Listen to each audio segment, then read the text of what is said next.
Olá pessoal, aqui Marcelo Pimentel, tudo bem? Este então é o segundo módulo do curso A Palavra Convence e o Exemplo Arrasta, ou seja, o Partido Militar como vetor dos processos de politização das Forças Armadas e de militarização da política e da sociedade. É a minha visão sobre este fenômeno, ou seja, a visão de um oficial do Exército Brasileiro. No módulo anterior da semana passada, eu fiz a apresentação do tema e expliquei como pretendo desenvolvê-lo a partir de agora. A minha intenção é facilitar a percepção e o entendimento do fenômeno, qual seja, do protagonismo político das cúpulas hierárquicas das Forças Armadas. Este módulo, então, tem a finalidade de introduzir o tema a partir de algumas considerações históricas de fácil compreensão, desde 1985 até o ano de 2020, especialmente, que foi a época em que apresentei publicamente o conceito do Partido Militar. Assim, eu peço que dirijam todos suas memórias para esse período de 35 anos, mais ou menos, ou seja, desde o fim da ditadura, ou os que preferirem, do regime militar, que foi inaugurada pelo golpe de 1º de abril de 1964, ou, para os que preferirem, pelo movimento de março de 1964. Vamos voltar no tempo? Brasília, 15 de março de 1985.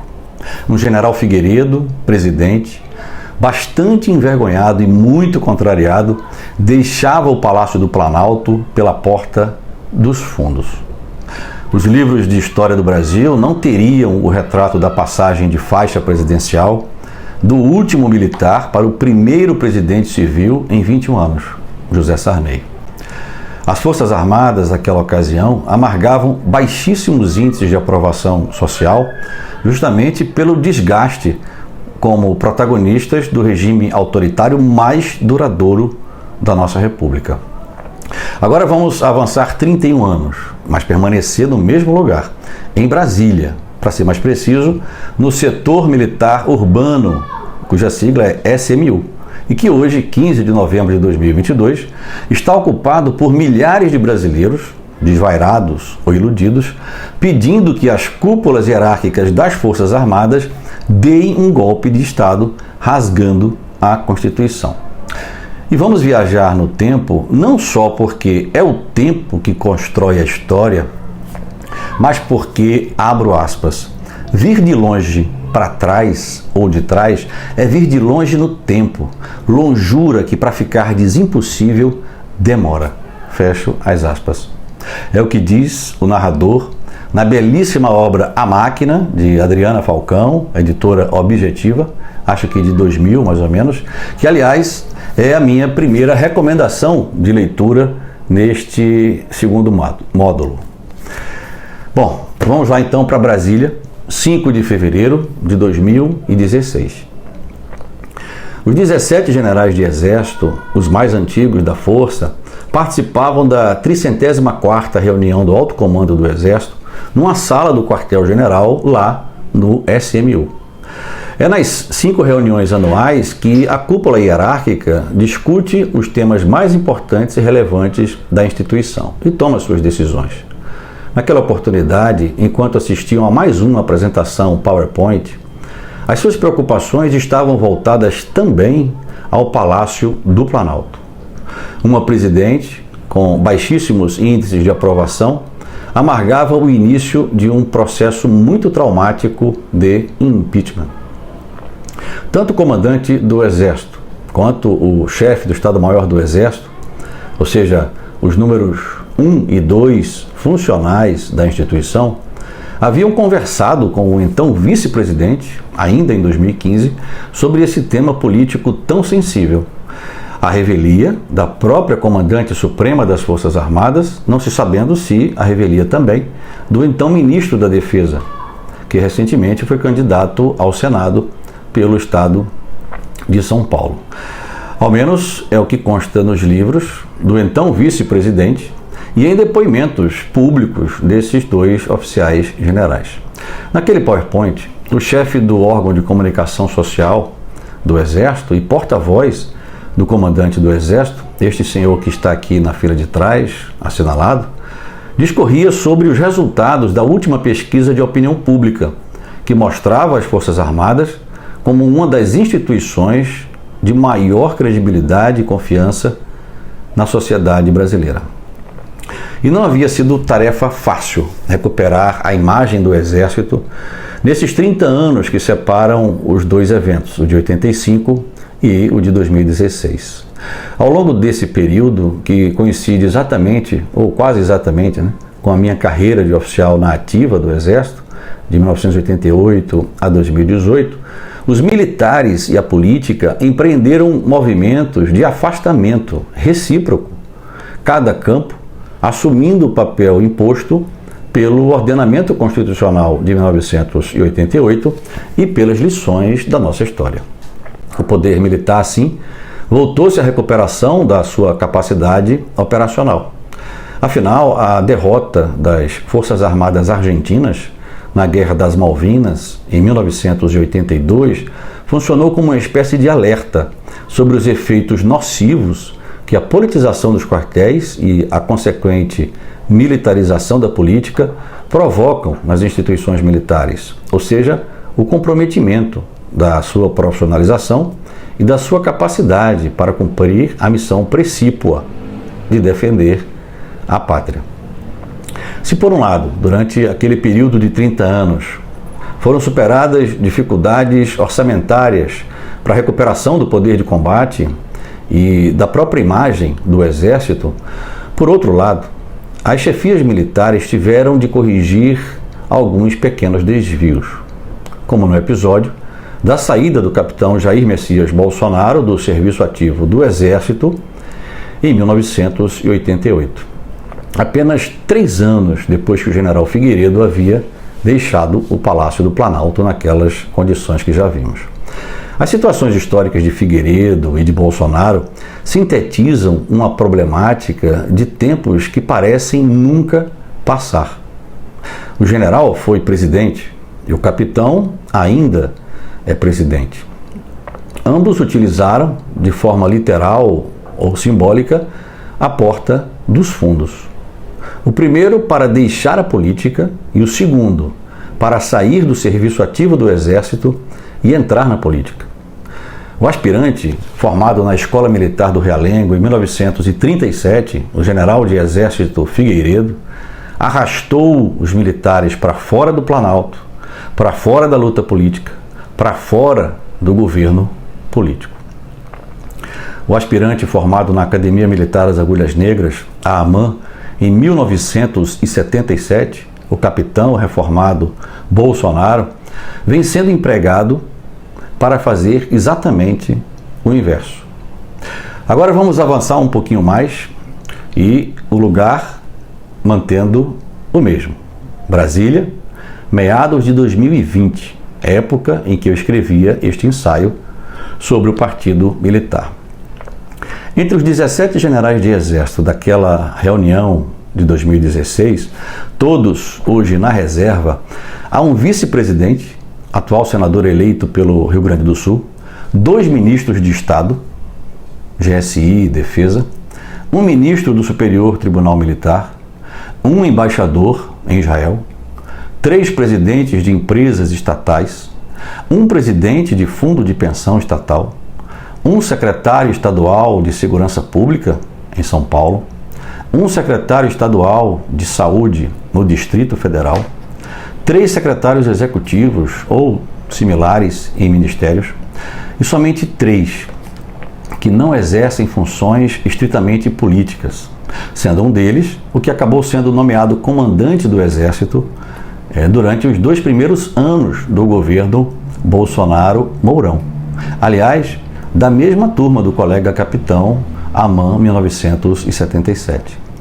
Se a gente fizer um corte para o alto comando de 2019, a gente vai encontrar, por exemplo, 2 generais na ativa, repito, na ativa, que foram ministros de Estado, nos cargos mais políticos de um governo. O da Secretaria de Governo, Segov, que tem a função de ser o interlocutor político do governo com o parlamento, e que atualmente está na Secretaria-Geral da Presidência. Ele foi o autor do denominado Orçamento Secreto. E o da Casa Civil, que é o coordenador político do governo e atualmente é o candidato derrotado na chapa presidencial junto com o capitão Bolsonaro, cujo partido, aliás, anunciou que pedirá anulação das últimas eleições presidenciais. O próprio comandante do Exército, que dirigia aquela reunião de 2016, era até outro dia assessor ministerial no governo chefiado pelo mesmo capitão Bolsonaro, que quando era deputado em início de carreira, lá pelos anos 90, se tornou notável na organização de panelaços na frente de quartéis por aumentos salariais com esposas de militares em Brasília, muito similares aos que se escutavam na capital durante as reuniões do alto comando de 2016. E claro, muito parecidos aos que o Brasil e o mundo veem estarrecidos hoje na frente dos quartéis. Muitos dos manifestantes delirantes de hoje são militares na reserva, reservistas e até parentes de militares, usando até mesmo símbolos e peças de uniforme militares. Eu não estranharia se houvesse até militares na ativa, à paisana, participando dessas manifestações de caráter evidentemente antidemocrático. Afinal de contas, depois que um general na ativa, subordinado diretamente ao comandante do Exército, atual ministro da Defesa, subiu num palanque político em apoio ao presidente e não foi punido, todo militar na ativa pode comparecer a qualquer manifestação política, embora não devessem. Como o exemplo vem de cima e arrasta, a situação atual da maioria dos generais de exército presentes naquela reunião de 2016 ou a de 2019 explica muito, mas não tudo, do que vem ocorrendo desde 1º de janeiro de 2019, a ocupação de espaços políticos no governo Bolsonaro-Mourão. Há 4 anos, milhares de militares das Forças Armadas exercem tarefas políticas e administrativas em cabeça, tronco, membros, entranhas e alma da estrutura organizacional da máquina pública do governo e do Estado, em cargos de comissão ou de confiança. São oficiais generais, superiores, intermediários, subalternos e praças, na reserva e na ativa, repito, na ativa, que ajudam o capitão a governar como se fosse, de fato, um governo militar.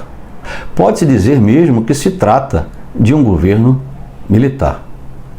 Em comum a quase todos os generais presentes naquela reunião do alto comando de 2016 e no governo nos últimos 4 anos, além dos laços de amizade consolidados desde a AMAN, durante a década de 1970, 80, o brado oficial da Brigada de Infantaria Paraquedista, Brasil acima de tudo, convertido, sem qualquer objeção do comando, em slogan oficial da campanha eleitoral da chapa que venceu a eleição presidencial em 2018.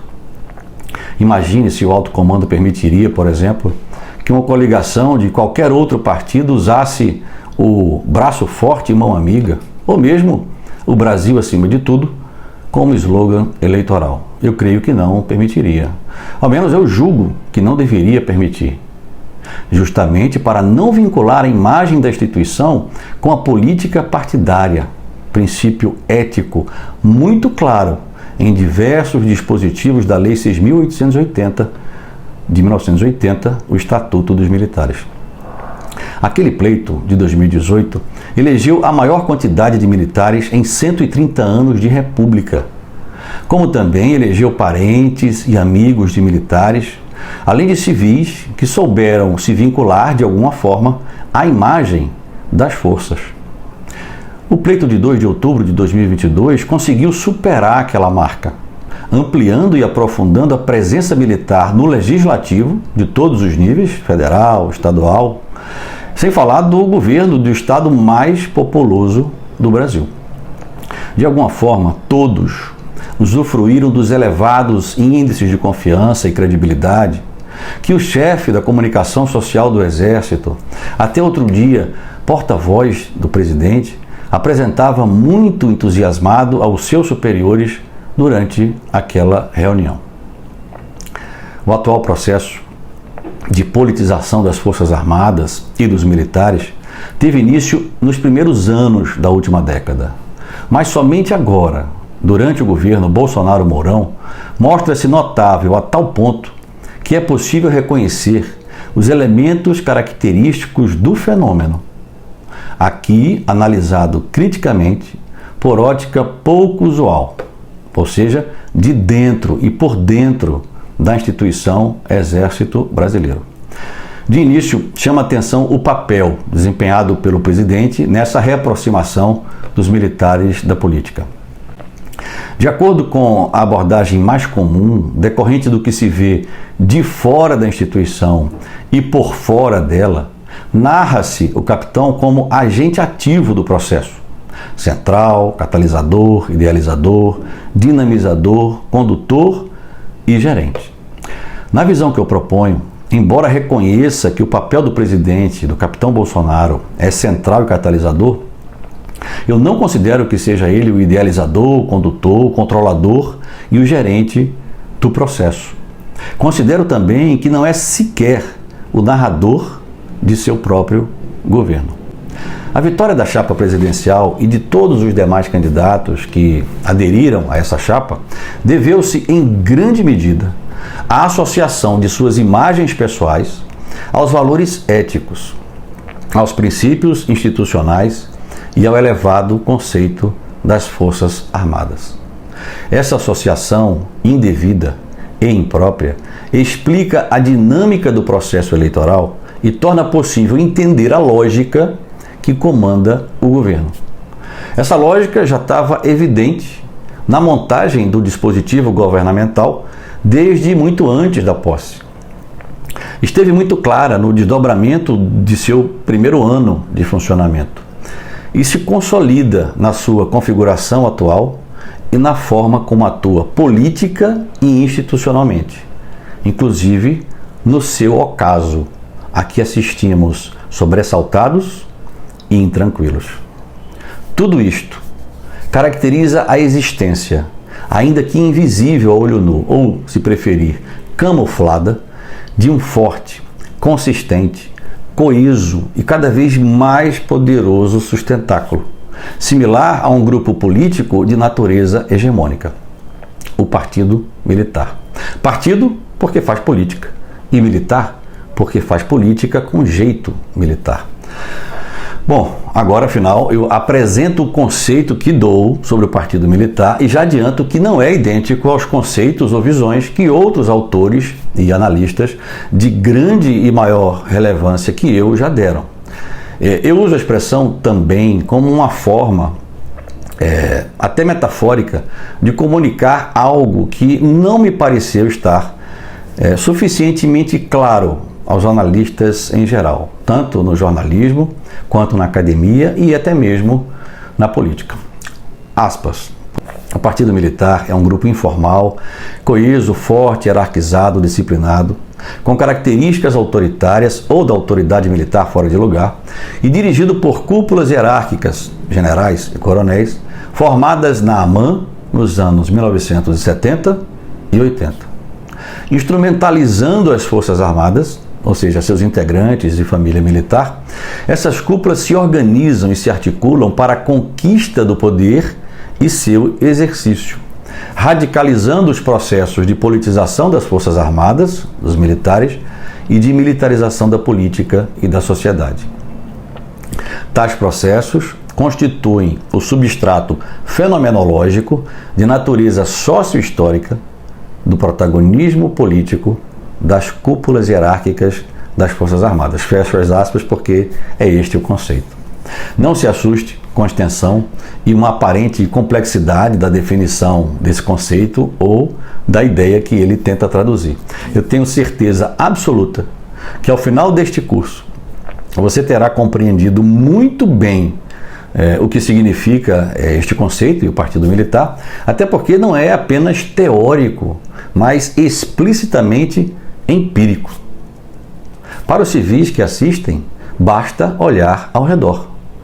Para os militares, para cima. Identificar os elementos do Partido Militar permite compreender o fenômeno da politização das Forças Armadas. Permite visualizar os seus efeitos na militarização da política e avaliar seus riscos, tanto para a própria consolidação do Estado democrático de direito, fundamentado na Constituição, vejam aí as manifestações às portas dos quartéis, como também os riscos para a coesão interna das próprias Forças Armadas, que é fator imprescindível para o êxito no cumprimento de suas missões.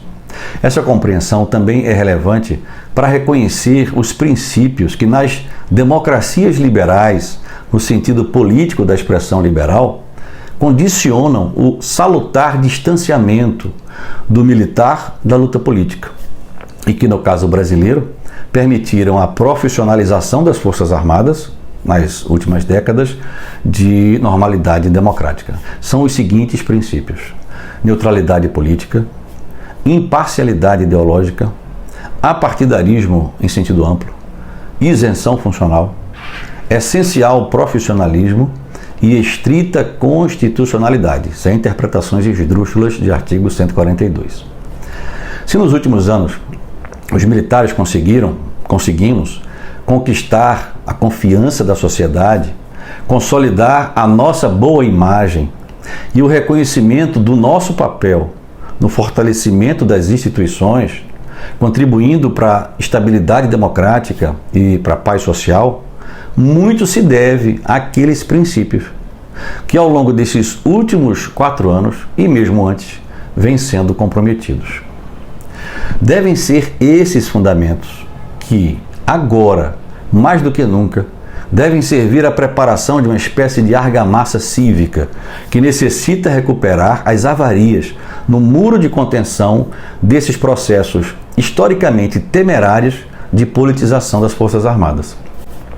É a muralha, de que tanto falo, o Rubicão, a linha que divide o campo em 2 campos, a rede de vôlei que aparta as equipes e que dá sentido ao jogo. Precisamos todos juntos, militares e civis, recuperar essa muralha e recolocar cada um no seu espaço, cada um no seu quadrado. O Partido Militar, então, que baliza esse fenômeno da politização dos militares, apresenta praticamente os mesmos elementos de um partido político tradicional e formal. E será exatamente esse o foco dos próximos 2 ou 3 módulos do curso. Apresentar de forma bem mais detalhada, com exemplos e fatos muito claros e precisos, cada um desses elementos. Então, quais são os 7? Primeiro, memória histórica e vocação institucional. Segundo, base ideológica definida. Pautas de interesse corporativo específicos e gerais. Quarto, direção partidária encarregada da distribuição do poder, quando no governo. 5. Controle do governo em direção, sentido e intensidade, quando no poder. 6. A existência de quadros partidários e formação continuada de lideranças. E 7º, base eleitoral e militante. Pois bem, chegamos então ao final da primeira aula, do módulo 2, e as dicas de leitura, afinal de contas, são As Forças Armadas e Política no Brasil, uma obra seminal de José Moreira de Carvalho, da Jorge Isaac Editor, de 2005. Tem uma edição mais recente, e trata esse livro de um painel muito interessante sobre a relação, como o próprio título diz, de Forças Armadas e Política no Brasil durante o período republicano. Do mesmo autor, 2 obras em uma só, A Construção da Ordem e Teatro de Sombras. É uma análise histórica, quantitativa e qualitativa da composição da elite política durante o Segundo Império, destacando, dentre outros estamentos dessa elite, o das cúpulas hierárquicas do Exército e da Marinha. E a última leitura é a do anexo 1 da Lei 6.880, de 1980, o nosso estatuto, que traz um quadro sobre os círculos e escala hierárquica nas Forças Armadas, já atualizado inclusive pela Lei 13.954 de 2009. Ali é possível ter uma ideia bastante clara da hierarquização da autoridade dentro das forças por postos e graduações. Eu tenho certeza que vai ser muito útil para compreender melhor os módulos que vêm por aí a partir da próxima semana. Bem, finalmente eu peço que divulguem o canal, que se inscrevam, que acionem o sino e fiquem bastante atentos para os próximos vídeos e divulgações. E claro, se você gostou e pode contribuir para manter e aperfeiçoar este trabalho, sua ajuda será muito útil e bem-vinda. E quem quiser contribuir, os dados estão na descrição do vídeo. E desde já eu agradeço muitíssimo, em especial aos que já contribuíram. Claro, quem tiver sugestões sobre esse vídeo ou qualquer outro desse curso, é só mandar e se comunicar. As críticas e sugestões serão sempre muito bem-vindas. Bom, era isso por enquanto. Acho que deu em torno de 20 minutos. Obrigado e até a próxima. Tchau.